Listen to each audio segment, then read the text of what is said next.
What's up, guys? Today we are talking about half marathon tips. You're gonna learn how to negative split like a pro.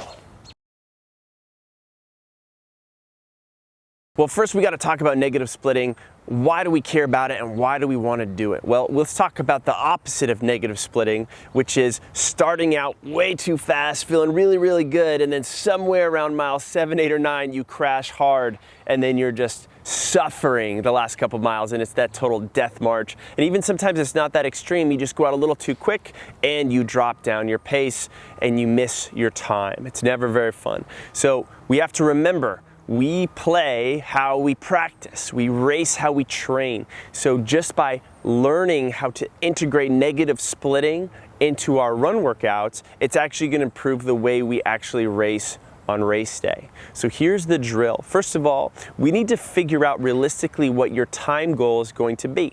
And it's helpful to come up with an A goal if you're perfectly fit and everything's amazing and the sun is shining on your shoulders the whole way. A B goal where you come up with, some intermediate realistic problems, maybe a little stomach cramp, maybe something else that comes out. And a C goal where, you were a little bit more stressed, you didn't get to train as much as you wanted to, but you're still came out pretty happy. So your A goal is your best ideal time, your B goal is a time that's maybe a little bit off of that, and your C goal is like, hey, I went out and survived this thing.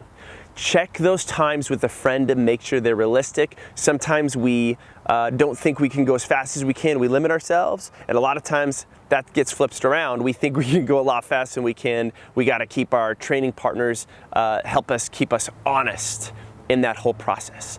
So once I have those times, I can start to think about how to practice my A goal pace at the end of my runs. Now, the first time you do this, I want you to run your A goal pace for the last 10% of your run. So let's say you're running a 90-minute run. That means the last 9 minutes is going to be at that A goal pace. Now, let's say you're trying to run an 8-minute mile, right? So the last 9 minutes is gonna be at that 8-minute mile pace. For the beginning part of the run, it should be a lot slower. It should be at least a 10-minute mile in the beginning. That's right, 2 full minutes per mile slower than your actual race pace. That's gonna give you those aerobic foundations and benefits of the long run without beating you up. And then slowly you'll be able to bring that pace up to all of a sudden execute at your pace. The mistake we want to avoid is you're like, well, I want to run 8-minute miles for the last 9 minutes, so I'm going to run 8:15 for the first beginning part. It's like, that is still too fast. We need that to be more dramatically slower. And then as I progress and get more comfortable with this, the last 15%, 20%, 25% of that long run could be at that 8-minute mile pace. If I can do this and integrate this into my long runs, it's gonna ingrain that slow, patient start and that strong finish that is gonna get me to the finish line at my A goal pace. Now, while you're practicing these workouts and these long runs, every 5 minutes, I want you to do a check-in with your cadence. And what I want you to actually do is either A, run with a metronome that audibly beeps at you for a minute so that you can count your cadence and try to match that, or literally count your steps and see what you have. Our general goal is we're looking for somewhere between 85 to 90 plus steps per minute on one leg. So if you're someone who's significantly low, the goal is maybe to try to get it up 1 or 2 steps per minute at a time. We're not trying to go for big dramatic changes. But that said, what happens when we start to get tired and we lose focus and concentration in the middle of our run is that whatever cadence we have, it starts to get slower.